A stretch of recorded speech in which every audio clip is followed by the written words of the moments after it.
We're journalists, sure, yeah. Do I have a journalism degree? No. We're the only ones that are speaking truth to power. No one will get on a podcast and say street tracks are amazing. We should have like a seamless competition. Which F1 driver could deliver Brian seamless to Brooklyn from Manhattan? That's the real test of a driver.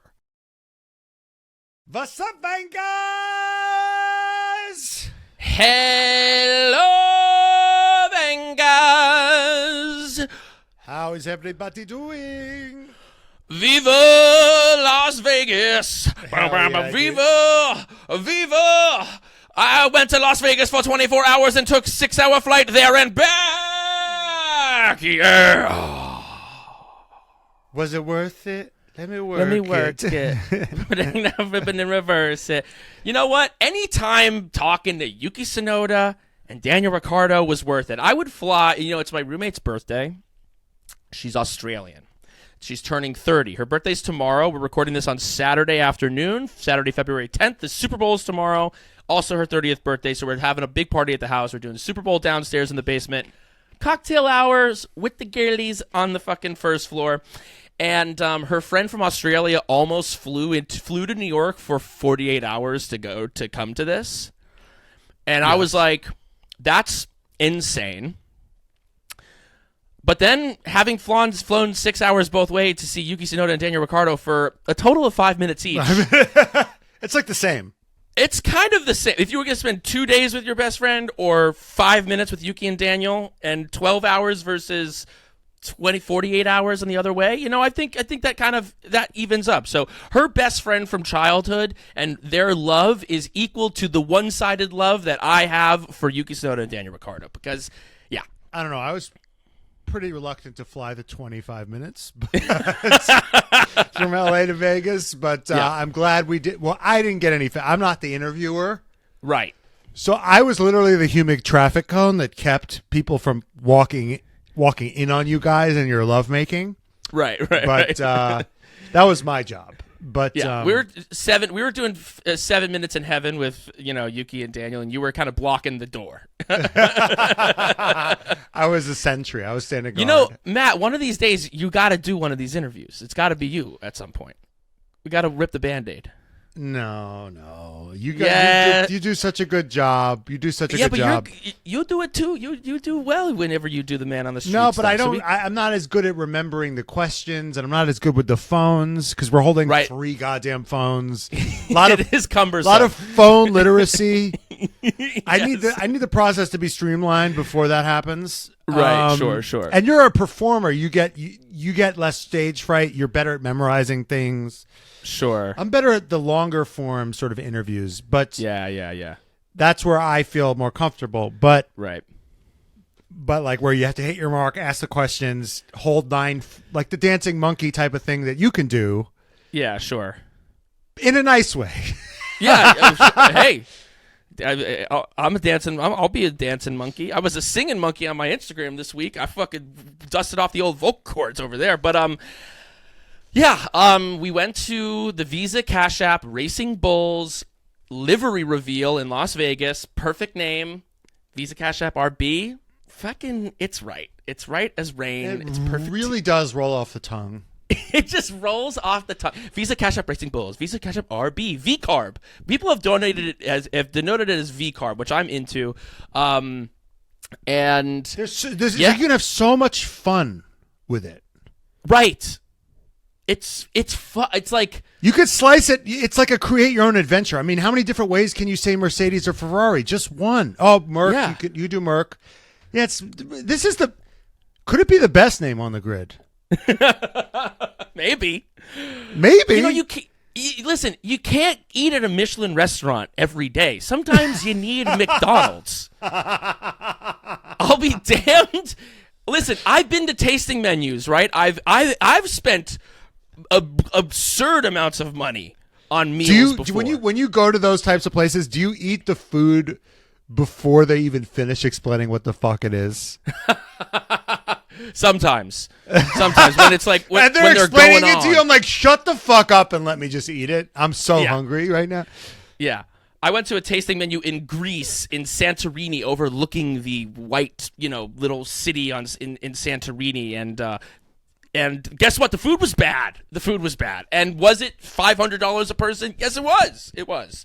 And then other times, it's a late night and I have McDonald's and I'm like, this is the best meal I've ever had in my life. And like, that's kind of the Visa Cash App Racing Bulls energy, is that like, yeah, it might not sound sexy like Ferrari, Mercedes, Jaguar, whatever, but baby, it gets the job done. And that's what they did, because listen, everyone's been complaining about these fucking liveries, right? The entire internet is all in lockstep saying that we hate this carbon fiber bullshit. It's the most united we've ever been. Truly, as a fandom and community, the most united F1 fandom has ever been is their hatred for the carbon fiber. Yes. And then the most divisive team yes. stuck the fucking landing. Simone Biles, fucking boom, boom, 10 out of 10, stuck the fucking landing. And it kills people. They're like, oh, fuck, that livery kind of slaps. Jesus Christ. I'm like, that's a fucking race car right there. Yeah, that's real. A fucking race car. Yeah. And people are trying to find ways to nitpick it. Yeah. They're like, yep, typical all style, no style. I'm like, can you just be happy for once that we get something that looks nice? That they actually painted the fucking thing? And they're like, oh, it looks like a Red Bull can. I thought this team was supposed to be. Shut the fuck up. Shut up. It looks cool. Yeah. It looks fucking cool. It looks like Toro Rosso. It looks like, I thought it was different than Toro. Shut up. It's an homage. Yeah. I mean, maybe it is a little bit, Brian, I think, that we're like starved baby birds. Sure. Hit with the little pipette of water.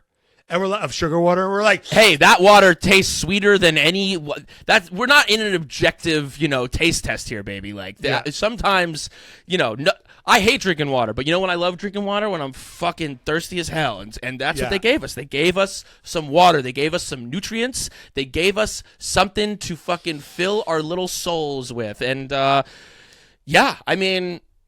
Apparently, finally, though, people were having trouble with they didn't live stream it or something. I don't know, because I was there.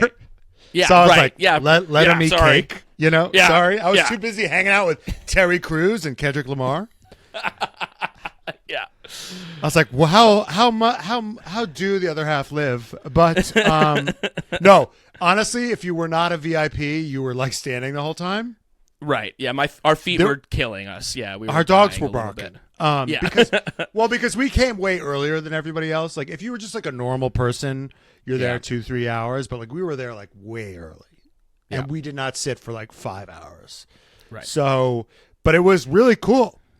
It was really cool. The car was sick. The car was sick. I rocked. I was like, am I wearing Enchanté to interview Daniel? And then we were debating it. I was like, it's definitely a desperate move, but it's definitely a move that. Yeah. It's definitely a move that would be very on brand for us. Right. Yeah, we're not subtle, So what am I going to do something subtle? No, I'm rocking the Enchanté. And then when Daniel walked by, he saw me and he went, Enchanté. And I couldn't tell if it was like a... Didn't you say he was a little weirded out by it? Did he seem a little freaked out by it? There was a little bit of a subtext of he was just like acknowledging the thing and also like creating a little bit of emotional distance there. Like, there you It's wow. Like, wow. Yeah. Yeah. Like he's, he knows, it's like, he knows that I want an experience with him. He knows that I want a moment with him, right? Like he sees the Enchanté, he's like, that guy wants a moment with me. Also, we were there with press. We were there as press, so we were supposed to be professional. Well, we're pundits, baby. Like we're journalists. Sure, yeah. Do I have a journalism degree? No, but we're fans. We're fans with a platform. So, so he was like, he knew that I wanted. He was like, that guy wants an experience with me. He wants a moment with me. So like, let me give him like kind of the bare minimum, like not in a bad way. Just kind of be like, let me acknowledge him, Enchanté, and then it was like kept it moving. But then obviously when we were there doing the interview with him, he was amazing. He was great. these interviews will be coming out this week on the socials, so you'll be seeing the interviews. We asked him what Yuki's love language was. We asked him if he has ever listened to any of Charles Leclerc's music. We asked him who's the biggest Swiftie on the grid. I mean, he's just charming. The experience now, having done this twice, it's just like he lives up to the moment. It's exactly what you think it would. Yeah, there's a warmth there, as I could even tell as I was looking at the back of his head. Yeah, not as I could tell that you guys were having a really special moment, even as I was not part of it. I asked if you wanted to do the interviews before we got there. I asked. He said no. That's not part of my narrative, okay? Let me have my own resentful narrative where I am being left out. In my head, I'm left out, even though I opted to leave myself out. Let me have my victim complex, please. Thank you. I'm familiar. But dude, you know what? We've buried the lead, dude. Yeah. This was just our. We act like we're jaded, whatever. We're kind of like, oh, Yuki again, Daniel. Oh, what's up? Like we've now. Because the first time we saw them, we were like, "Holy fuck!" And now we're like, "Oh, holy shit, there they are." So it's like already starting to diminish a little bit. Yeah, which is kind of sad. But this was our first car launch, like just straight up. We've never done a car launch before. Yeah. We did a car launch in Austin, but that was a little different. That was just like a specialty livery. Oh, right, sure, yeah. We've done like a special, but this was like the car launch for the year. Yeah. So this is what I think we've learned. Yes. Would you say that, like, I think, when you watch a car launch, like, online, I think you're very aware of, okay, this is their mission for the year. Yeah. This is the sort of image they're putting out. This is their sort of the brand that they're putting out for the masses. Yeah. But when you're there, it's just like there's like a lot of businessy people there. It's very suits, and so these car launches, you don't realize when you're watching it online that there's kind of two games working. It's like it's for the fans and for the sponsors, for the suits. It's a very important place for people to mix and mingle, and it's like a red carpet event for all the suits. Right. Well, and let's remember, like, for years, it's only very recently that like F1 has become a sport that is like transitioning into being for the fans. Like, for almost F1's entire existence, it was like a B2B like organization. Like ticket sales and even commercial rights didn't really foot the bill. It was that sponsorships and the tires and Firestone, Bridgestone, Pirelli, Mercedes, these different companies, Marlboro, all the oil companies. It's like, and that's still in there. I mean, because we talked about it on one of our recent episodes. It's like, this is still the most capitalist sport. It's the most expensive. It's the most expensive sport.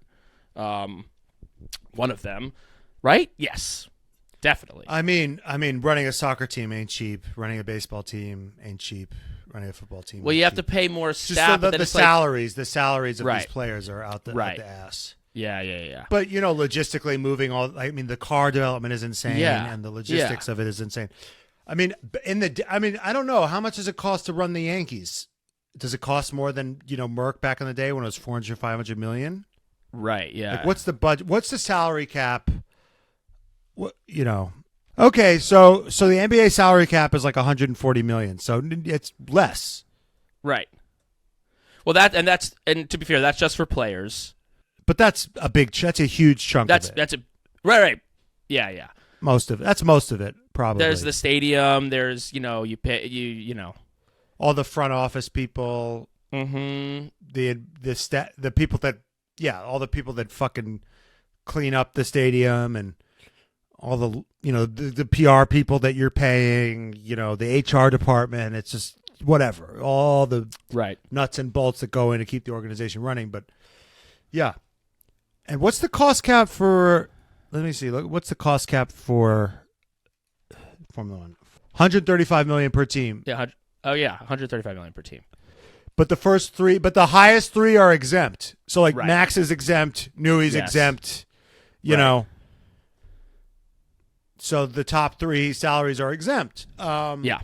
So that's closer to 200 really if you're looking Right. at something like that. But so I mean, I think that was something that was interesting.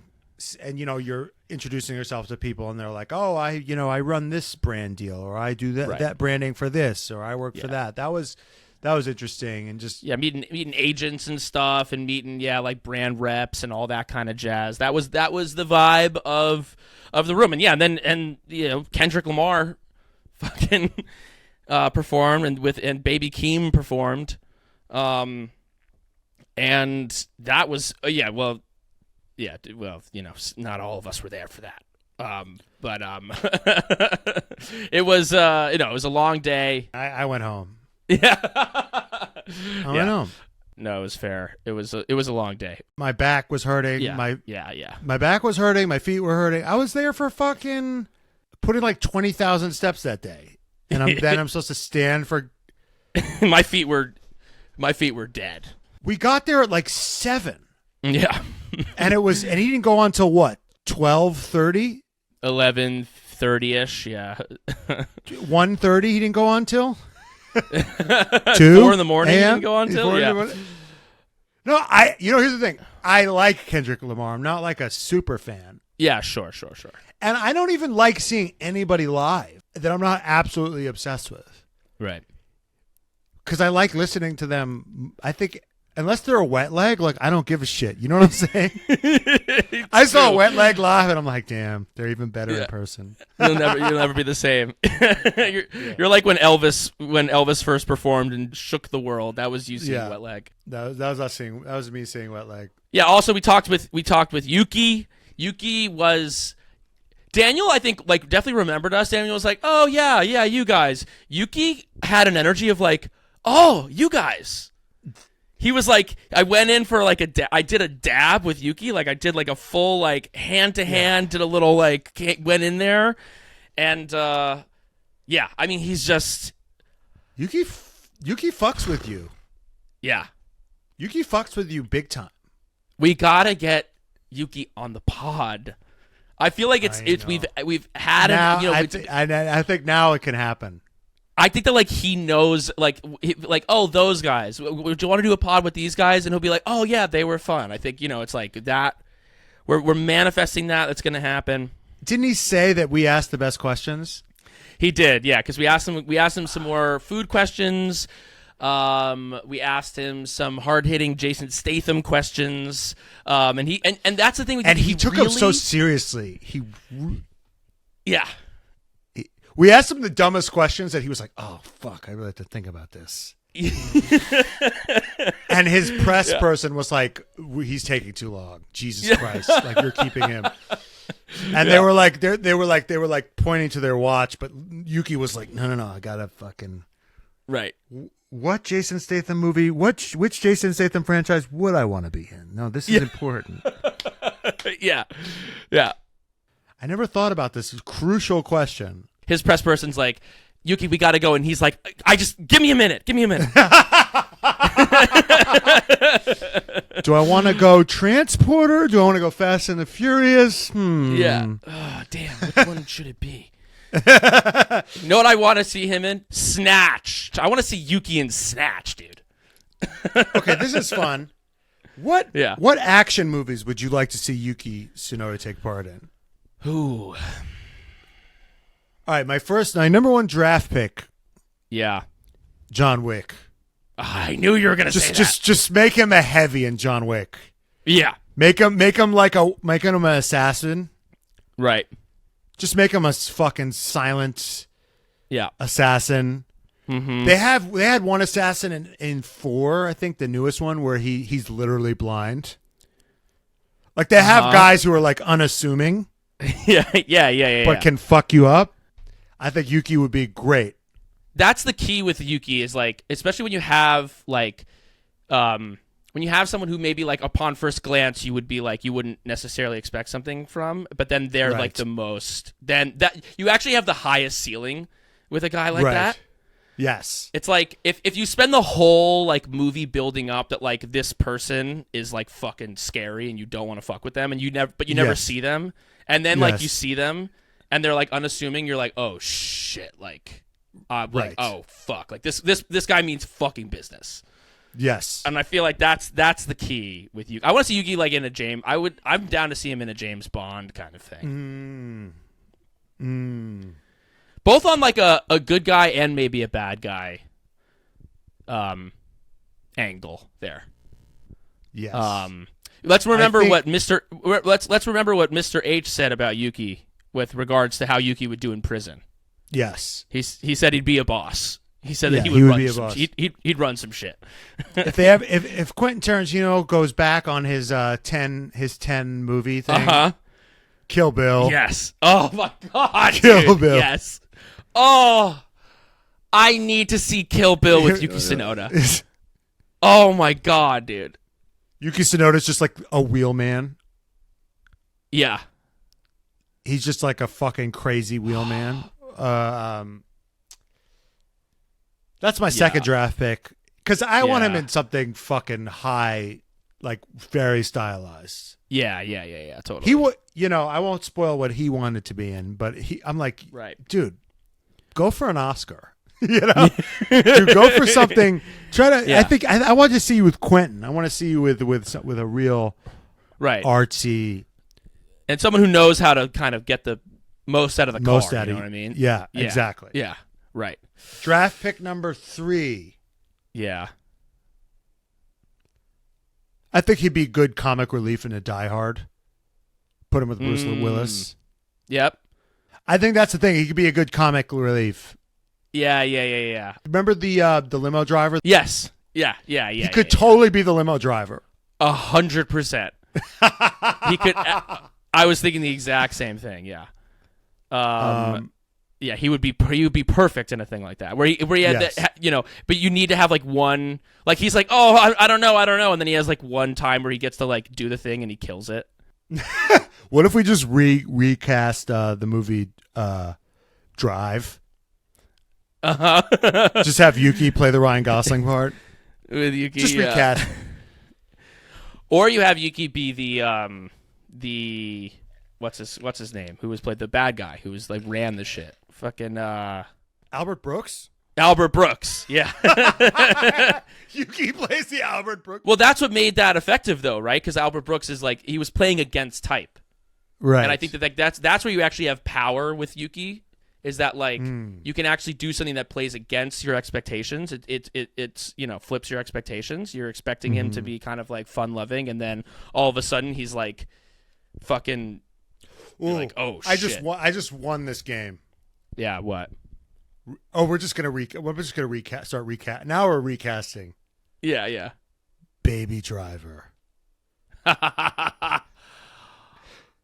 Yeah, that's it. Game's over. He's so. And by the way, Ansel Elgort, when you look at him, doesn't seem like a guy you'd name Baby. He's like 6'3". Yeah, he's tall. He's tall, and he's not like Yuki's Baby. He's Baby Driver. Oh my god. He's Baby Driver. Fuck. That fits perfectly.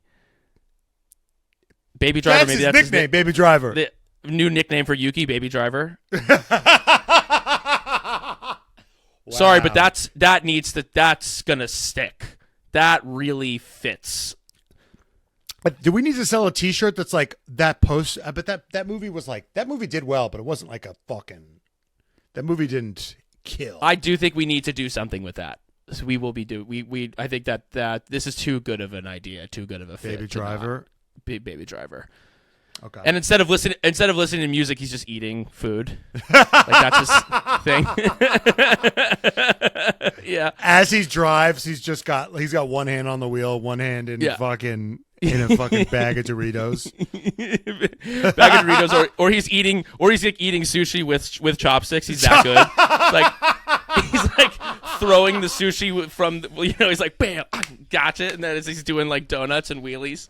But he can't drive. He drives like shit if he doesn't have food. They're like, no, his blood sugar's low. Right. He needs constant stimulate. He's hungry. He's got hyperthyroidism or something. Yeah. He's got some disease. Yeah. He needs to eat. They're like, what's wrong? He's like, oh, he's not. Oh, fuck, we've ran out of food. We got stop at the 7-Eleven. Get him a Quest bar. That's perfect. Yeah. Oh, that fucking rocks. We also talked to Laurent Mekies and Peter Bayer. And those interviews will be at the end of the episode, so you can check those out. Some interesting stuff from them. Laurent says that he's going to, be pretty strict with the boys. And he was like, he runs a tight ship. He runs a tight ship, and I was like, it's going to be tough. It's going to be a little tough with those two. You got to give them some place to play. It can't just be they got to have a playground on top of a workstation. Oh, Venkas, this episode is brought to you by June Shine, baby. You might have seen June Shine around. They might be your go-to adult beverage. You know what they're famous for? They're famous for the hard kombuchas, right? But guess what?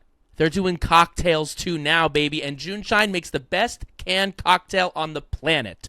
Most specifically, this week we're talking about the June Shine Tequila Margarita. They're next level, and they start at 10% alcohol, baby, okay? That's 1.5 to 2 shots. But you get it in a can.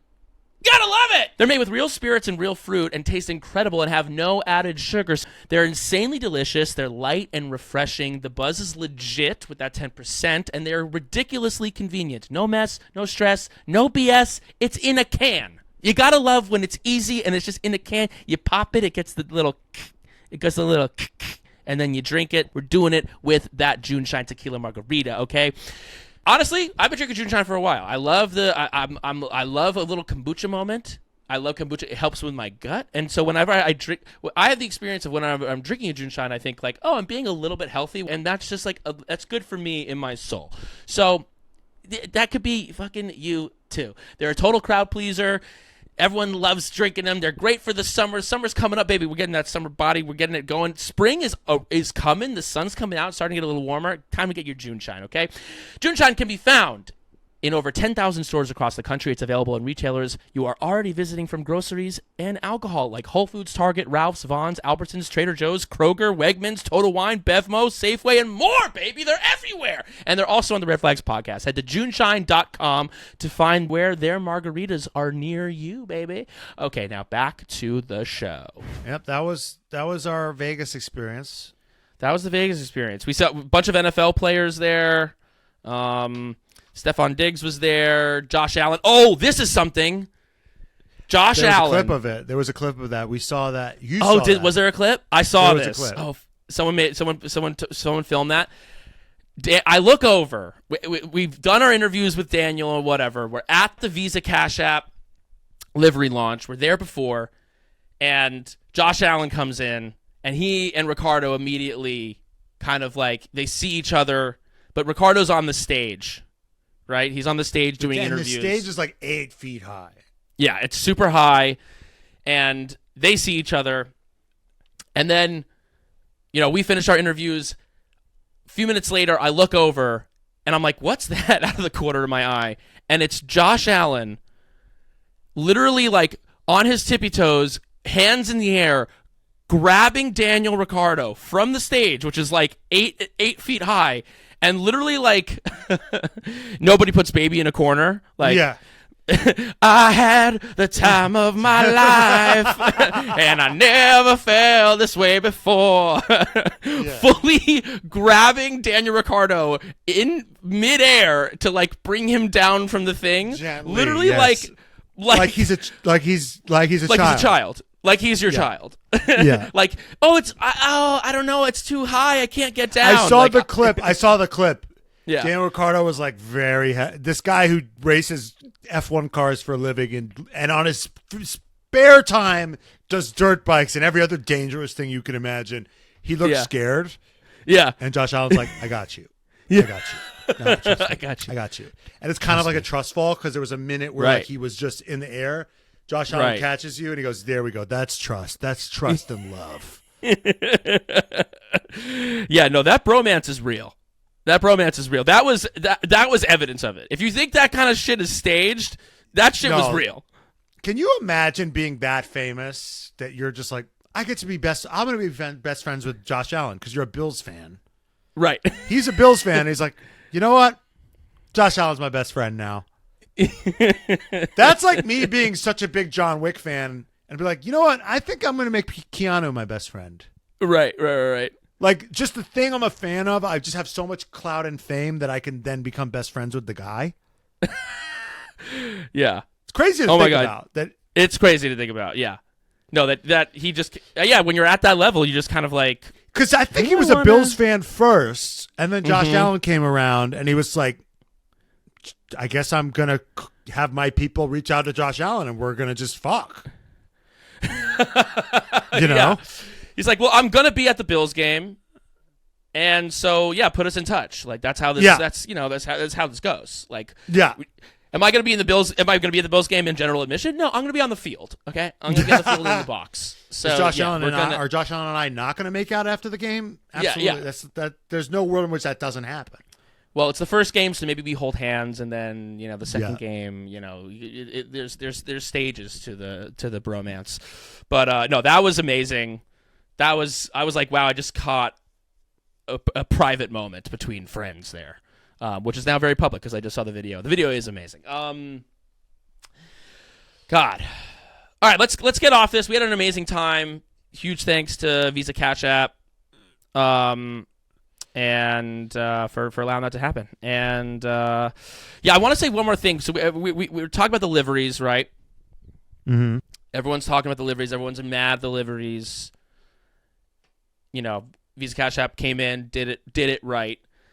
But I think that there's a quick solution to this livery thing, which is that the FIA needs to make it a regulation that the cars have to be painted. Like, that's what it has to be. Yep. MBS has been making all these dumb rules that nobody likes. This would be the one rule, the one time he could weigh in and people would be like, thank you. It's such an easy fix. The FIA has just been like, it's been miss after miss after miss, right? It was the jewelry. Yes. Right? It was the cursing. The cursing. No more cursing. Taking away from the fan experience. It was even this like the Susie Toto thing that they like did and then rolled back. It was this engine reg. Yeah. You only get 3 engines. Actually, no, just kidding. Maybe 4. They've been trying to like assert themselves into the sport, and it hasn't been going well. This is the one way, FIA, that you can make a decision and everyone will praise you for it. Just make the teams paint the cars. You have to paint the cars. That's what it is.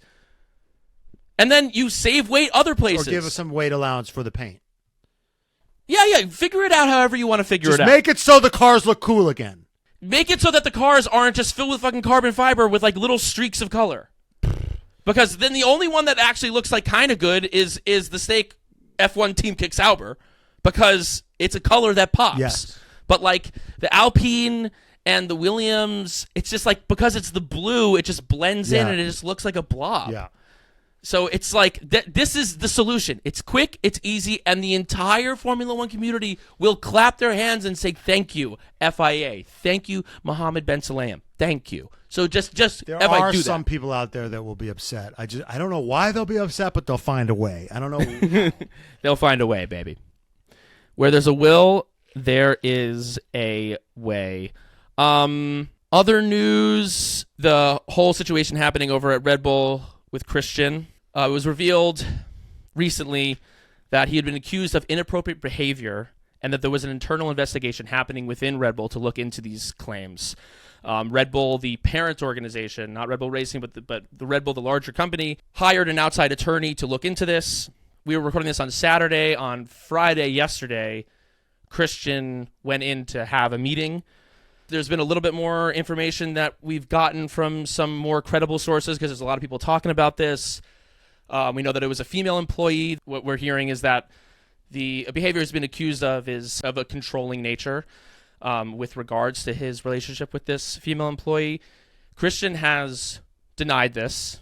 But this is kind of the ongoing situation. There's a lot of people speculating about what it's going to be, but it's a serious thing, and we haven't really talked about it because we don't have more of the information. We don't know what's going to happen. We were hoping maybe that we would get an answer yesterday. We might get an answer. This is coming out on Monday. We might get an answer on Monday. It's looking maybe like the early reports are that it might take a little bit longer than that. There was like kind of a question of whether they would try to get this done before the launch. Christian is still in his post, but this is an ongoing situation. But it's also a situation that it's serious. It's not fun. It's not like, there's another person involved here as well, and their experience also needs to be respected. So we wanted to acknowledge it. We wanted to say that we're aware of it. We're following it. We're tracking it. But in terms of like us really like weighing in and like putting our big 2 cents in it, until we can get more information, until a decision has been made with regards to what's going to happen going forward, we're going to see how this plays out. But obviously we're aware of it. Obviously we're keeping track of it, and there will be more to say about this and what it means down the line and what it means, the further implications of it. When we do have some more answers, we will discuss it more fully. But we just wanted to say that we're people have been asking us to talk about it, and like we will be talking about it down the line when we know a bit more. But we're following it just like you are. So I want to just add that, of course, we want to talk about this when we know more. But having talked to lawyers about how these internal investigations go, there's a chance that we might never know more. A decision will be made, right, one way or another, right. And we might learn more about what we can definitely talk about a decision. But in terms of like what happened, I just want to manage expectations that like this isn't like a court of law. This is a company that's doing everything internally, and there's a situation where, without a leak, we would have not even known that this was happening. So I just want to prepare our listeners and that there's a world in which, we'll never know really what the deal is. Right. So I don't want to like set the bar super high for everybody. That's like, one day we're going to get the full story. And I just want to say that these corporate things, they're often kept very tight. And it's actually rare that you get a leak like this. It's just because the sport is so popular and everybody's so interested in it. Right. And there's this, because it's involving somebody so famous. Right. This is actually the exception, not the rule of how these things usually go. Yeah. So I just want to like keep people prepared for that. Yeah, we'll see. We'll see what happens. We'll see what happens and what the timeline is and what that all kind of like, how that all shakes out. Yeah. All right. So, all right, other news that we can recklessly speculate about. Yes. So that's which do you want to recklessly speculate about first, Brian? Well, let's see. There's the situation happening over at Sauber. Steak F1 team kick Sauber, you mean? Yes, Steak F1 team kick Sauber. Everybody's just hating on all these people just trying to make a fucking living. You know what I'm saying? Can we just make a living out here? God damn it. The Sauber Formula One team says that it's not concerned by a report that it could potentially be facing a fine in Switzerland over its sponsorship deal with an online gambling company called Stake. Yeah, they're like, oh, you're going to fine us? Cool. Hey, Steak, we need some money. think we're good for it. Oh, we're getting fined because our sponsor hasn't gotten their shit together? Hey, sponsor. Yeah. Get your shit together. Yeah. They reported Tuesday that the National Gambling Regulator opened proceedings against Sauber. The team, Sauber, is based in Switzerland, where gambling advertising by foreign companies is heavily restricted. Can't people just make a living? Can't Steak just make a living in Switzerland? God damn it. Guess what? The fine's going to be $573,000. Pocket change. Like, pocket change to fucking Steak. Yeah. That's so, if it's going to be a fine, sure. I think they'll Steaks. How do they pay the fine? Straight cash, homie. Randy Moss style. How did they define in digital chips, digital gambling chips? The Swiss authority is looking into this. It's a procedure that will highlight our compliance with all applicable regulations, says Sauber. So this looks like it's going to be a big nothing. I mean, there's heavy gambling restrictions in terms of that. A stake is not registered within Switzerland. It's not a Swiss company. So Switzerland's going to be like, all right, well, if you're going to work with them, then like we need, pay up, basically. They're just saying pay up, and they will. That's what will happen. It's extortion. That is what's happening. There's also this whole situation this year where there are certain countries where gambling is illegal, where gambling is not allowed. So in those countries, it won't be the stake Formula One team kick stake F1 team kick so Sauber. Easy, and you can't say it's crazy, Brian. It'll be the kick Formula One team Sauber. Doesn't have the same ring, but it's almost as good. It doesn't have the same ring. That's their way of kind of skirting around that. Yeah, so that's the situation over there. It's everyone's kind of like, yeah, yes, yeah, around that. That's the exact vibe. Yeah, right? Yeah, everybody's just coming because this company can't.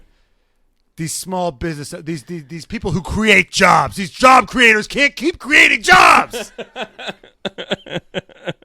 Listen, as a small business owner, I have to, who's all in favor of, creating opportunities for entrepreneurs and lowering taxes and all these wonderful things, and deregulating. Yeah. I'm all in favor of letting stake. Yeah. F1 kick team Sauber, loving it. Yeah. Every time. Yeah. Rolls off the tongue every time, baby. Rolls off the tongue. And you know what? If they don't let people in Switzerland gamble, how are the gamblers going to make money? They're just stopping people from making money, which is not the Swiss way. It is interesting. Swiss is like they. Why don't you regulate some of the fucking bank accounts that are fucking. Some of the fucking tax havens you got going on there. It's not because of moral high ground. It's because they're like, oh no, we're gonna get a cut. That's what's happening. Yeah. Switzerland, it's business people. They're gonna make a deal. Yeah. That's what's gonna happen here. Yeah. You're gonna regulate that and not the fucking all the tax havens you got going.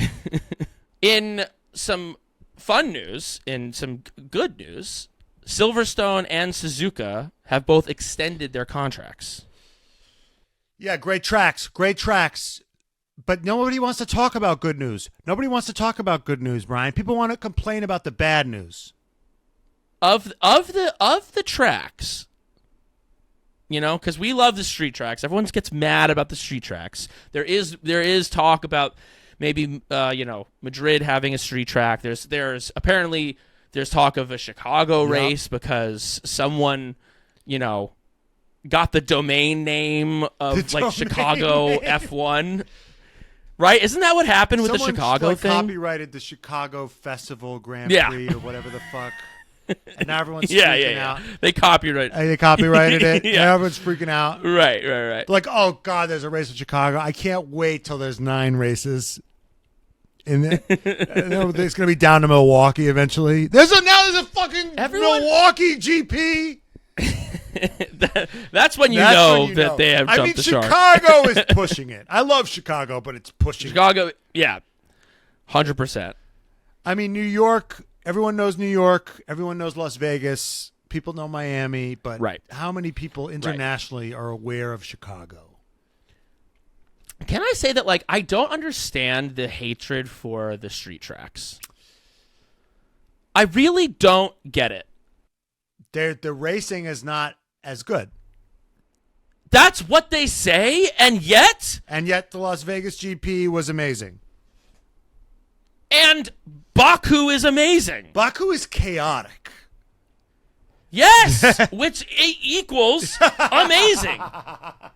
I'm sorry. What are we talking about here? But Monaco sucks. Yeah, but Monaco's been there forever, so Monaco doesn't even really count.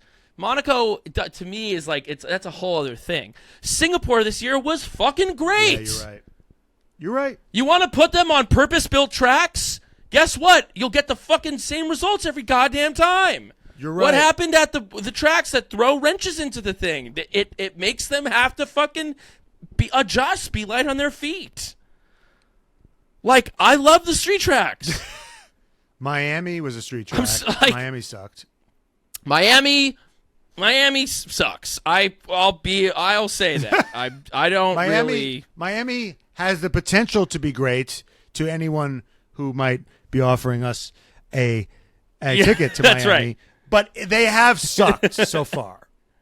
The races. Yes, the first two have not been great. Yeah. The races haven't been great. Even the though experiences have been. Year, the experiences. There's no finer place than the Miami GP as an experience. Top tier. The fake. Hey. No one defended the fake marina like us. Okay, the fake marina was. No. Hey, the fake marina was incredible. Yes. The races have been bad. No, right. Even though this year's race, because Max was starting in the back, I mean, that was the turning point of the season. Was Miami? Yes, that was when it was like, holy shit. That was when it was like, oh God, shit, we're on some different shit. Yeah. Is Saudi technically a street race? Yes, I think so. Jeddah? Yes. That's a street race, but that's also a fucking that would hit the that would hit what people want from the street tracks, right? Dude, it's like I've been saying. People like to get pissed off, and you and I are just chill guys who love everything. So it's just we're constantly having to fight these haters, and the street tracks rock. I wish everyone. I wish they were all street tracks. Everyone was so convinced. All these like people who know, like, I know this. We don't claim to know the sport. I mean, when we're right, we say it loudly. You and I died on the Vegas is going to slap hill. We were the leave Brittany alone with Vegas, and it just. By the way, how great does the leave Brittany alone guy look these days? Amazing. He looks amazing. Just give it some time. Give it some time. We're the leave Brittany alone guys with street tracks. We're going to be vindicated one day. One day, people are going to be like, we were too hard on street tracks. Baku's the shit. Yeah. Baku's the reason we're here. Yes. Lewis left the magic on. The tire kicking. The castle. Guess what? Why do you think his tire blew up? Probably because it was on a street track and that shit's is bumpy. I think Pirelli fucked that up, but whatever. Whatever. My feelings don't care about your fucking facts, dude. I don't care. It's on a street track. Just get fucking. What other street tracks would you like to see? What other street tracks would? I mean, New York. Obviously, New York. We were talking to, I forget who said it. It was either Laurent or Peter. Pittsburgh. South Africa. Laurent or Peter said that South Africa, a Cape Town GP would be fucking sick. They used to do like one in Morocco, Casablanca. They used to do one in Casablanca. How fucking cool is that? Yeah, it's crazy. I mean, that certainly fits with the kind of like ethos of F1. Yeah. The kind of like, Casablanca. Yeah. Yes. You know? Yeah. Sorry. I say all of that about the street tracks to also say that of the purpose-built tracks, Suzuka and Silverstone are two of my faves. And Brazil. Probably go Suzuka, Silverstone, and Interlagos. Yes, Yeah, those are the best. Those are the best. And I'm also a sucker for Monza, but mostly because it's the easiest one to play on the video game. That's why I like Monza. Yeah. Also, isn't Australia a street track? And everyone loves Australia. Canada's a street track? Yeah, and everyone loves Canada's awesome. It's so this whole thing that everyone's just digested, where it's just like street tracks. It's just like, shut up. They rock. Canada rocks. Australia rocks. Baku rocks. Las Vegas rocks. The fucking fake marina is the coolest thing that I've ever seen in my entire life. fucking get over it. Las Vegas was the best race of the year. Singapore, one of the best races of the year. Best race of the year. Everyone could shut up. For all of you who, I mean, the people who have listened, who are an hour in now, know that we're geniuses. Yeah. So we don't really have to. But Right, do you right. understand that we're the only ones that are speaking truth to power? No one will get on a podcast and say street tracks are amazing. Right. No one says No that. one says that, but they are amazing. Yeah. Or they're not as bad as everybody says. At the very least. Look at that.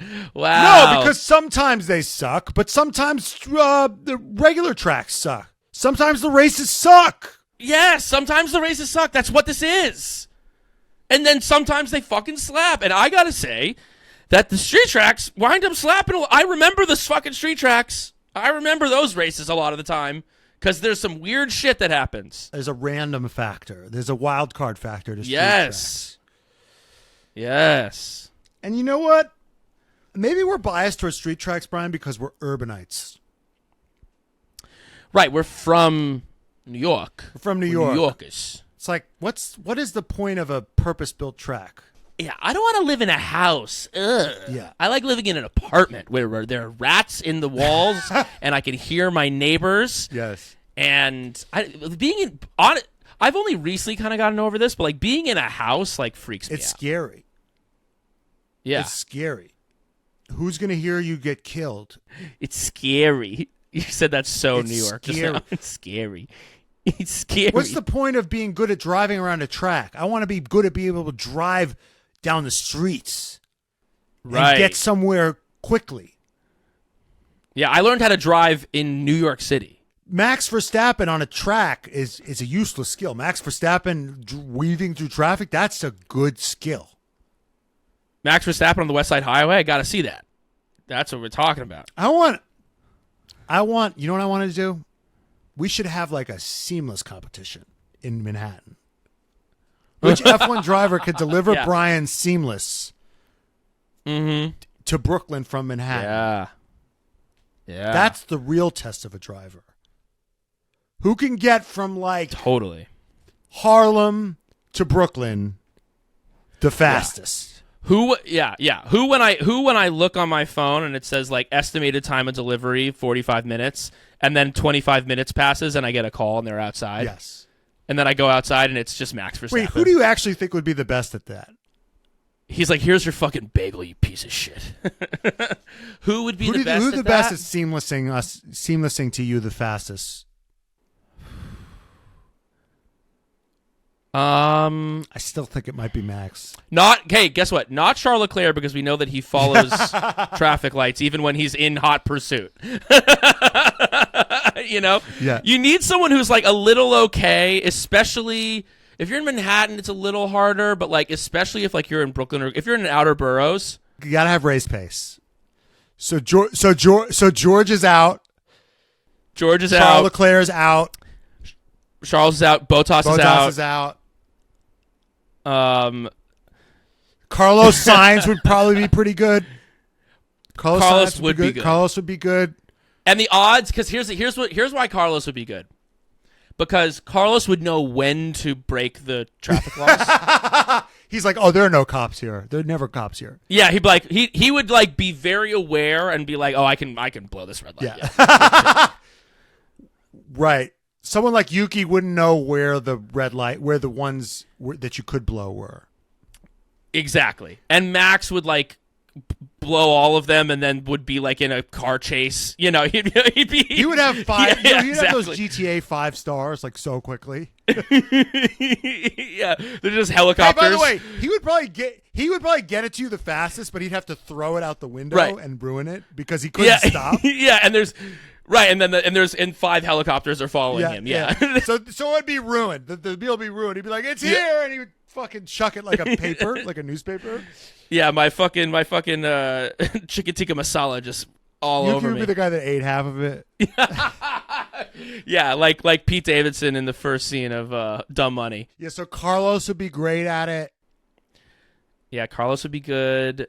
Who are like guys who make up for it on Sunday? Those are the guys who are the best. Carlos, I think, is the best. I think maybe Carlos would be the Alonso. Alonso I think would Alonso be would be good. good. Alonso would also have the same, maybe a bit of the same Max thing though, where like he would. No, he's more. He's got more 40 chess vibes though on Sunday than. I think Lewis is Lewis. Lewis is great. Lewis is great on Sundays. But I don't know if Lewis is like breaking. You know what I mean? Like I feel like Lewis is like, Lewis is saving his tires. He's just. Yeah, he's too slow. He's like, sorry, man, I gotta save my tires. I have to put the thing in. I have to say, like, in my notes order, I just put hammer time so that he knows that it's like. Yeah, if you don't text him hammer time, it's too slow. Then he's like, but he gets there, the tires are chilling. Yeah. I feel like Ocon would be good. Yeah, he would get it to you. And then if you didn't tip him, God, he's burning your house down. Next time it's an hour. The next time it's an hour late. Yeah. I think Ricciardo would be good. Ricciardo, I mean, that handoff would be pleasant as fuck. Of course. No, Ricciardo. And he'd do it with. He'd be pumped. He'd be like, "Here you go, man." Yeah, he would be good about it. He would be good, but I think it's Carlos Sainz number 1. Yeah. Maybe Alonso or Alonso number 2. And I think Ocon number 3 are the best. Yeah. Just crafty. Just crafty. Yeah. But Ocon's got to be driving in a car that's like very only specific to him. Ocon can't be like in like a like in a Toyota fucking Camry, because if he sees other Toyota Camrys on the thing, he's going to start crashing into them.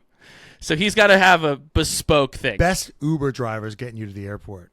You're running late to the airport. Now we're ranking Uber drivers. Ooh. Well, there's 2 questions. There's getting you to the airport, and there's just like vibes. There's There's 2 different questions, right? There's getting you to the airport, and there's you just got you're going home from the airport, and you want to chill. Yeah, because there's 2 types of Uber drivers. You want the guy to get you there quickly. Yeah, and then there's other where you just want a nice experience. Yeah. I wouldn't say that's when I land from the airport, because usually when I land from the airport, I just want to. If the Uber driver, even if it was Daniel Ricciardo and he started talking to me, I'd be like, please, please, just shut the fuck up. No, when you land from the airport, number 1 is Bottas, right? Just in terms of vibes, you mean? Who's the vibiest? Of like what you just want to just have a quiet, nice, clean car. Oh, if you want to, no, it's not Bottas. Bottas is too fucking. When you come, he's quiet. If you want a quiet car, fucking quiet car when you land from the airport, it's like K-Mag. Yeah. Just like he's like texting his wife, but it's like you're there. Yeah. You get in. He doesn't fucking try to make nice. But he's got a high probability of a fender bender. Yeah, sure. He's got a high probability of a fender bender. Okay. Oscar Piastri Piastri is the best. Yeah. Number 1 when I get home from the airport. That's the guy I want to drive me home. He's not going to talk to me. Right. He's just going to get me there. He might say like 1 or 2 things, and guess what? They'll hit. They'll be funny. Yeah. But he doesn't need to talk your fucking ear off. Oh my god, yeah. The worst person to have landing from the airport might be like a Ricciardo. Because you're just not in the headspace. Because you're just not in the headspace. Where you want a Ricciardo is like, this is where you want a cool, fun Uber driver, is on your way to like a party. Yes. Where you're like, can I get the aux cord? They're playing along. They're in on it. They're like making jokes. Like you're having a good time. You're vibing. You start talking. He would also be the king of the Uber pool on a Friday night when there's like multiple randos together. Like he would turn that into a vibe. Oh, right. He'd break the ice. Yes. Yeah. No one would be better at that than Ricciardo. I think Bottas would be good at that as well. Yeah, it's funny because there's no one-size-fits-all great Uber driver. Right. No, when you're going out for a social event and you're ready to have fun and the Uber driver's chatty, that's great. Yes. Ricciardo's Yes. number 1 for going to a party Uber. Yeah. Now, who's like, my flight's... I'm late to the airport. Late to the airport. Get me the fuck there. It's Max Verstappen. It's probably Max. It's probably Max or Alonso. I mean... Yeah. I guess Carlos too, but I'm like you want in that situation. It's like you want them to do like borderline illegal shit. Yeah, Jenny says Alonso would know all the shortcuts because he's been doing it for so many years. Right. Yeah. Alonso's like, do not listen to the navigation. You know? Yeah. No. You get in there and you're like, do you want to put in the nav? And he's like, I know it. Shut the fuck up. You're like, oh my god, how did I? He's get got here so one quick? of those. Alonso definitely has one of those radars in his thing that could, and he's got. He knows when a cop has a radar near the police scanner. and he also has. He also has the. Yeah. He also has the radio. He knows when they're talking to each other. Right. Yeah. Alonso or Max would be the best. Oh, that's good. How would Lewis be as a Uber driver? He'd be a good overall, or he's like, you know where you want Lewis? I've had this happen a couple times. When you get into an Uber after a breakup. Have you ever been in an Uber like You've just been crying your eyes out. Immediately post breakup? How many Ubers have you been in post breakup? Just one, I think, but it was momentous. Like I had all my shit. Like I was taking I had like a bag filled with shit that I was like taking from like her house, and I just like got in the Uber, and it was like gonna be like a 45-minute Uber, and I was just like, he was like, "How you doing?" And I was like, "Not good. Like we just broke up." And he was like, "Whoa." And then he told he was just like, "You just gotta get out and start fucking, man." He said that to you? Like that yeah. Which, in retrospect, it was maybe what I should have done. That is not what I did. What I did was be a fucking mess for a while. But in retrospect, maybe I should have done that. But I think, no, Lewis would he'd be like, talk to me about it, man. Tell me. He's like, everything happens like, for look a at me, man. reason. Everything happens for a reason. Like, it's all good, man. It's all part of your journey. Like, that's when you want a bit of the woo-woo stuff. Yes. You want the, like, it's all part of the plan. Yes. It's all, like, that's what it's for. Like, when you're vulnerable in that moment, you just want someone to be like, it's all going to be okay. And I feel like Lewis would be like, boom, like, prime for that. Worst person to have that with is, like, Ocon. an Oscar Piastri. Or Ocon. Or, Just awkward Ocon. guys. You know, I was like looking at the Alpine pictures. Lance. I was looking at the Alpine pictures, and I was like, he is so like Gasly's just so comfortable in his skin. Yes. He's just so relaxed. Yeah. Like they're sitting in these chairs. Yeah. And Gasly's just like man spreading, just doesn't give a fuck. Yeah.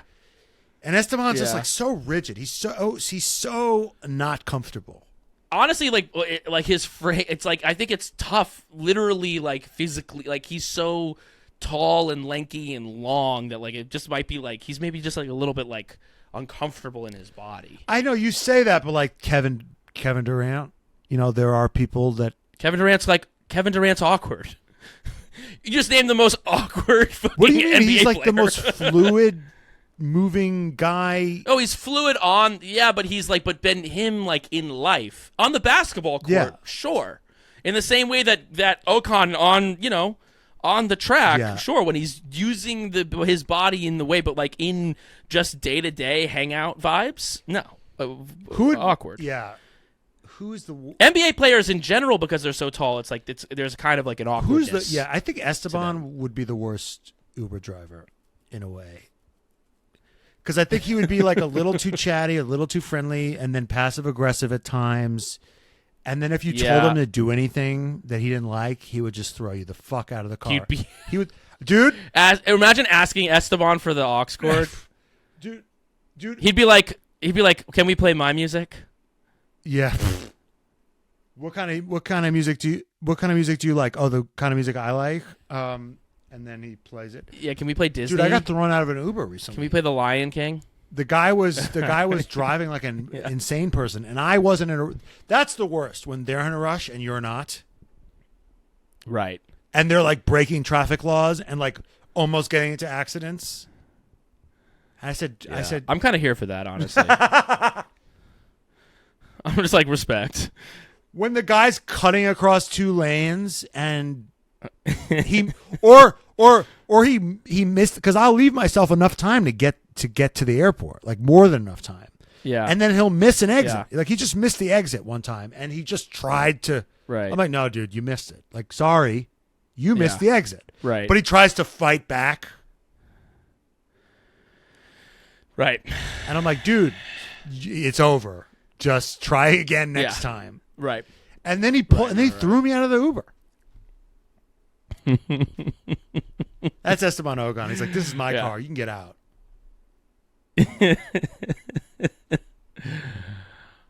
Lando Norris, great Friday night Uber. Yeah. Lando Norris, he'll be DJing. He would DJ and you'd be like, and then it would actually like be pretty good. You're like, oh shit, okay. He's like, this is my mix. And you're like, oh God, he's a DJ. Leclerc's like, you get into Leclerc's car and like you wind up consoling him about something. No, Leclerc, you're so depressed. Like, Leclerc's like he you start talking and then you've been in those Ubers where like all of a sudden like you're like talking to the person about it's like you're providing the emotional labor for your driver. Yeah, and you just know he's having a bad day. He'll pick you up and be like, yeah, Matt, hello. And you're like, yeah. What? No, and he'd be smiling. He'd be like, it would be pain through the smile. You know what I mean? Because that's kind of the Charles Leclerc way. He never like leads with it. But you look in and it'd be. I also think Albon would be a good. Oh, Albon would be like a great Friday night Uber driver. And he'd assess the vibe. Yeah. Like I think that like overall score, he's getting a 5-star. He's gonna have the highest overall Uber rating. Whereas like he'd crush. Alonso wouldn't have the best overall Uber rating. He would just be great at one scenario, like you need to get there quickly. Right. No. Let's talk overall rating. I think Alonso has a low rating unless you're trying to get there quickly. Yeah. Right. Albon is way up there. I think Lando, maybe he could be a little too chatty for some people. Ricciardo, a little too chatty for some people. George, a bit too chatty for some people, but guess what? There are some people that love him. And you know what George's would be? He would have people that fucked with him so heavy that I feel like George ultimately doesn't drive Uber and starts his own limo company. And he has his own like executive plan. George is driving Uber Black for a while and then branching off to start his own. Yes, exactly. I think K-Mag might get a pretty high score.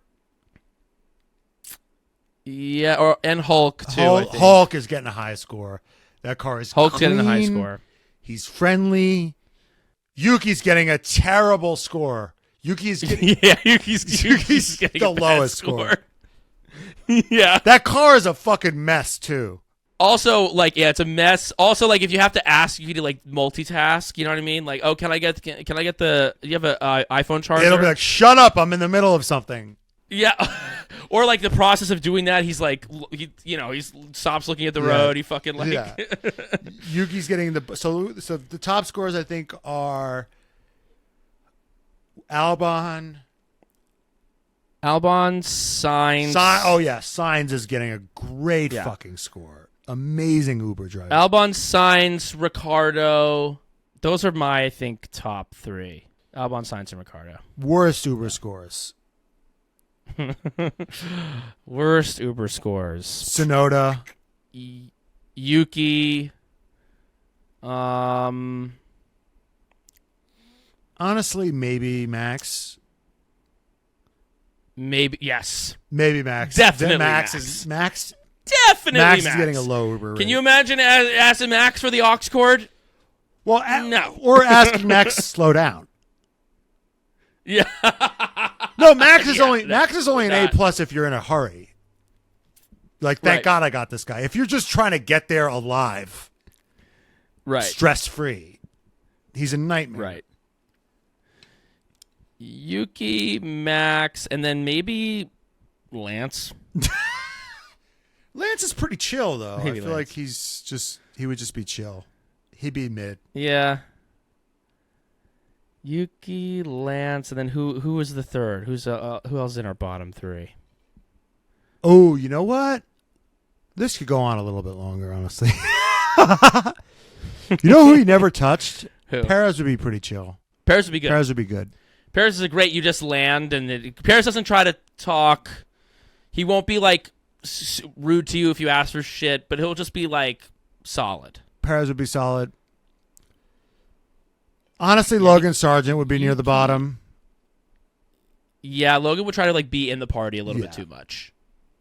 He'd be a little too chatty, a little too nervous energy chatty. Esty Bestie's near the bottom. Yeah.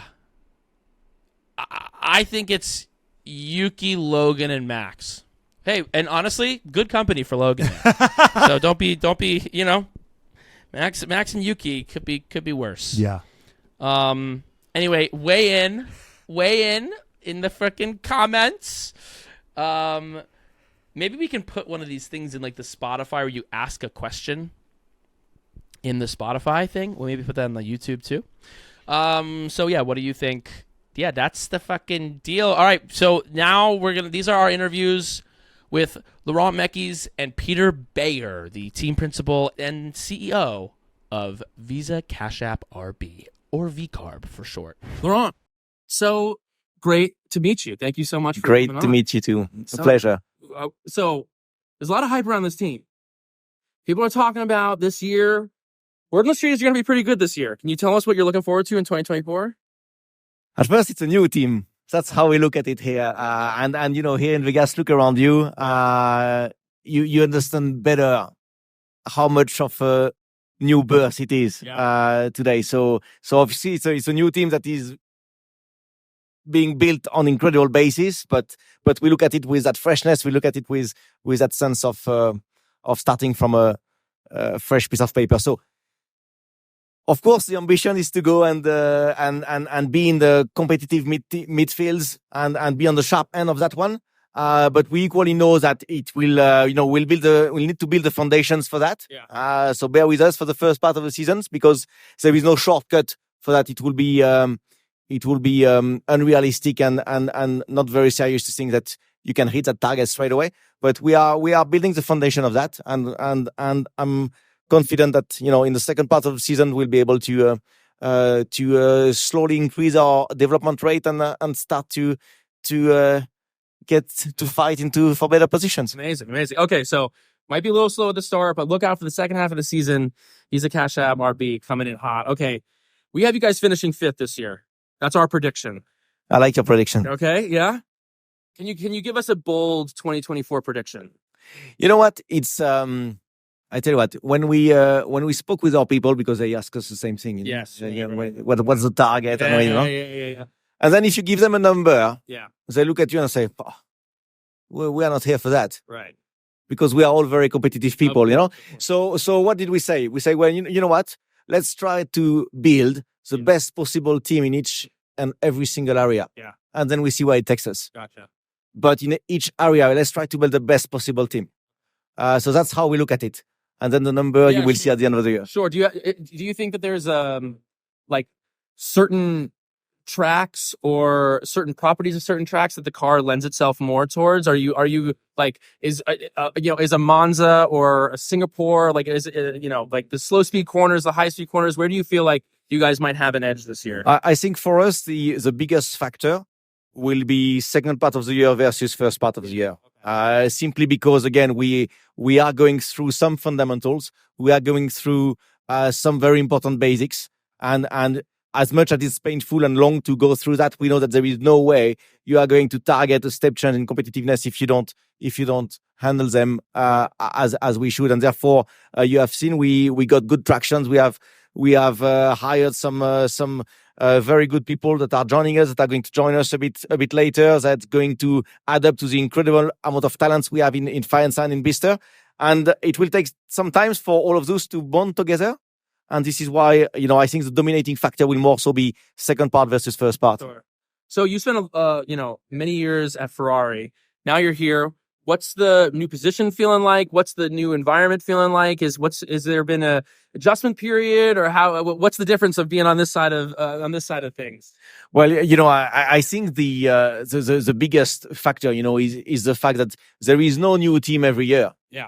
And it's an incredible chance that we all have to be part of these incredible adventures to effectively start that new teams with that great basis. So I think that's what I would single out if I had to pick something that is certainly unique in this challenge. Totally. Okay, get into some kind of less racing ones. Who's the last person you cash apped? My nephew. Your nephew. Okay. What was the occasion? He's going to try and race for charity events from France to Africa. On what? What? On a Renault 4L. You know what is a Renault 4L? It's like a super old car, and then it's all the cars are the same type, and he's going to do thousands of miles to bring some first aid stuff to over there. So it's a cool project. Amazing. It's a cool project. That's amazing. Are you someone, if someone cash apps you, do you like let it sit there for a while, or do you pay it right away? No, of course, right away. Okay, because Peter says so you got to take that up with him. He says otherwise. Okay, what's your favorite race in the calendar? You know what? If you ask the top three, it would probably be Melbourne, Singapore, and of course Vegas now. Oh yeah. Okay, so you were on gardening league, right? I was. Here's the question: did you garden? I don't have a garden, so I was looking for a garden. You were looking for a garden. You were like, while I'm here, I might as well. Why? So they call it gardening leave. Does anyone who's on gardening leave actually garden? No, I thought there must be saying that I should go and look for a garden, which is what I've done. Oh, what did you do? What? No, how did you spend the time? No, seriously, you know what? It's been an incredible time with the family. Obviously, with the sort of jobs we all have, it's very little time with the family, very little time with the kids, and it's been these months have been all about that, and it's been great. Okay, where would you want F1 to race next? We go to very, very many incredible places. If I had to pick something, I would say, pick a city center, because city races are incredible. Okay. Yeah, we love the street races. We're here for it. Okay, we've heard tales that sometimes the team principals do a karting race. Where do you think you'd stack up? Not very high up. Don't do a karting race. You don't?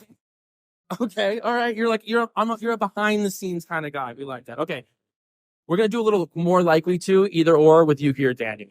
Okay, between Yuki and Daniel, who's more likely to be on their phone during a debrief? At first, I need to be fair with these guys. I actually never worked with them yet, so it's only a guess. So tell me again. Who's going to be more likely to be on their phone during a debrief? Phones are not allowed in the debrief. Okay, phones are not allowed. Who's more likely to get the team name right on the first try? They both will get the team name right. Okay, amazing. Who's more likely to do a donut after the race? If they won. Daniel. Who's more likely to eat a donut after the race? Yuki. Okay, who's more likely to show up to the paddock late? Because I cannot be late. No, you're running a tight ship. These boys seem scattered. They would be all right. Okay. Who's more likely to pull a prank in the garage? Don't care. I don't know. Okay. Who do you think is more likely to maybe ignore your text for like a day? So there's no way they're going to do that. He's coming in hot. Who's more likely to change their prediction to third? Yeah. you're gonna whip these boys into shape. You got some distractible young boys there, I think. Who's more likely to go missing in Vegas? I would say Daniel. Okay. Who do you think would make the better F1 team principal? Both of them, I think. Both of them? Yeah. What about drop and break a trophy after? If you get on the podium, who do you think should maybe drop in the trophy, a la Lando last year? Well, Daniel didn't do it in many times on the podium, so I would have to say Yuki then. Overwhelmed. And who do you think is asking for extra paddock passes? Dan. Okay, so from what I'm getting from you is that you're going to come in. You're coming in with a no nonsense. We're here to work. How are you going to make sure? Because these boys, it seems like they like to play. So if you're going to have the serious time, how are you going to juggle both of those things? Work hard, play hard. Work hard, play hard. I like that. How do you work hard? How do you play hard? What's your favorite? If you're after like a long way, after the season, let's say you get fifth, you have this great season. How do you celebrate? I tell you what, I know it's a non-serious question, but it's actually, there is a very good point in it. Yeah. I think it's mega important for a team, for a large group of people, it's 500 or 600 people, to make sure you celebrate the good moment. And for us, obviously it's not winning a race because you're unlikely to win a race very often. Right. But we need to absolutely, as a group, to find what are our milestones, what are our achievements, even the small ones, and to make sure we celebrate them. Amazing. Awesome, man. Thank you so much. Cheers. Thank you. Appreciate it. Thank you. Peter, thanks so much for joining us. So, going to be a big year, right? I think the word on the street is that you guys are going to be pretty good this year.